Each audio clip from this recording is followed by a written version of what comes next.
السلام علیکم دوستو، خدا تعالیٰ کی بے شمار مخلوقات اس دنیا میں آباد ہیں جن سے حضرت انسان اپنے علم کے مطابق فائدہ حاصل کر رہا ہے۔ کس چیز میں کیا کیا فائدے چھپے ہوئے ہیں یہ تو وہ بنانے والا ہی جانتا ہے، مگر پھر بھی اللہ تعالیٰ نے انسان کو عقل جیسی نعمت سے نوازا ہے جس کے باعث وہ ان چیزوں سے اور مخلوق سے فائدے حاصل کر رہا ہے۔ آج کی ویڈیو اسی قسم کی ایک نایاب مخلوق کے بارے میں ہے جس سے مردانہ کمزوری کا کامیاب علاج ممکن ہو سکا ہے۔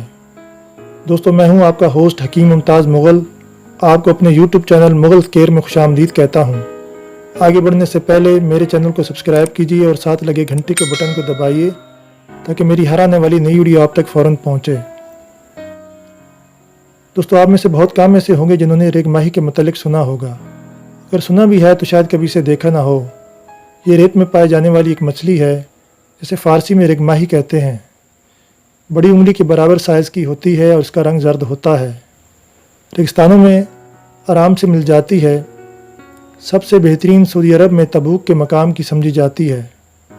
پرانے دور میں بادشاہ نواب اپنی خوراک میں ریگ ماہی کو شامل رکھتے تھے۔ آج بھی عرب میں اسے بڑے شوق سے کھایا جاتا ہے کیونکہ یہ مردانہ طاقت کے لیے بہت ہی فائدہ مند ہے۔ اس میں وافر مقدار میں اومیگا 3 پایا جاتا ہے جس کے باعث ریگ ماہی دماغ اور اعصاب کی نشو و نما کے لیے بہت سود مند ثابت ہوتی ہے۔ یونانی اور دیسی حکیم ریگ ماہی کو قوت باہ بڑھانے والے نسخوں میں استعمال کرتے رہے ہیں۔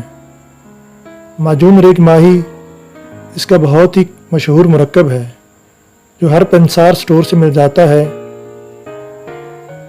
دوستو، میں آپ کو جو نسخہ بتانے جا رہا ہوں وہ اپنے فائدے اور اثر میں بہت تیز ہے۔ اس کے استعمال سے قوت اور شباب عروج پر پہنچ جاتا ہے۔ یہ نسخہ اعصاب، عضلات اور سکن سیل کو طاقتور بناتا ہے۔ بلغمی مزاج رکھنے والوں کے لیے آب حیات سے کم نہیں۔ دوستو، نسخہ یہ ہے: جائفل 5 گرام، لونگ 2 گرام، دار چینی 5 گرام، ریگ ماہی 1 تولہ، سلاجیت 2 گرام اور موسلی سفید 20 گرام۔ یہ سب چیزوں کو لے کر باریک پیس لیں اور پاؤڈر بنا لیں۔ اس پاؤڈر میں حسب ضرورت شہد ڈال کر کالی مرچ کے برابر گولیاں بنا لیں۔ اگر کمزوری زیادہ ہو تو 1 گولی صبح اور 1 شام استعمال کریں۔ عام حالات میں رات کو کھانے کے 1 گھنٹے بعد نیم گرم دودھ کے ساتھ 1 گولی کھائیں۔ 2 ماہ تک استعمال کریں اور کھٹی چیزوں سے پرہیز کریں۔ اس نسخے کے استعمال سے آپ کی قوت باہ میں بے پناہ اضافہ ہو جائے گا۔ دوستو، یہ تھی آج کی ویڈیو۔ اگر پسند آئے تو اسے شیئر اور لائک ضرور کیجیے۔ Thanks for watching.